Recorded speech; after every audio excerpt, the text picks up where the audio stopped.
દિયોદરના વડિયામાંથી 10 kilo ચાંદીના દાગીના ગુમ, સેલ્સમેનની ગાડીમાંથી બેગ ચોરાઈ, પોલીસે તપાસ શરૂ કરી। બનાસકાંઠાના દિયોદર તાલુકાના વડિયા વિસ્તારમાંથી એક સેલ્સમેનની પાર્ક કરેલી ગાડીમાંથી આશરે 10 કિલો ચાંદીના દાગીના ભરેલી બેગ ગુમ થઈ ગઈ છે। આ મામલે વેપારીએ પોલીસ ફરિયાદ નોંધાવતા પોલીસે તપાસ હાથ ધરી છે। મહેસાણાના એક વેપારી ઓગળના થરા ખાતે કામ પતાવી દિયોદરના વડિયા તરફ જઈ રહ્યા હતા।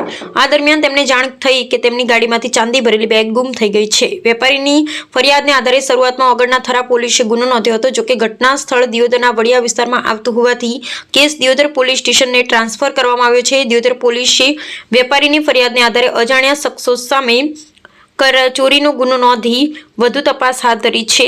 ચોરાયેલી બેગ કાળા રંગની હતી અને તેમાં આશરે 10 કિલો ચાંદીના દાગીના હતા। રામજીભાઈ રાયગોર, બનાસકાંઠા। સંકળાયેલો છું અને હું મહેસાણાથી સવારે નીકળ્યો હતો થરા આવવા માટે અને મારી ગાડીની અંદર ચાંદીના દાગીના હતા અને હું સેલ્સમેનનું કામ કરું છું અને હું 84 માર્કેટની અંદર અને BPW પાર્કિંગમાં મેં મારી કાર પાર્કિંગ કરી હતી અને કાર પાર્કિંગ કરીને હું સીધો 84 માર્કેટની અંદર ગયો।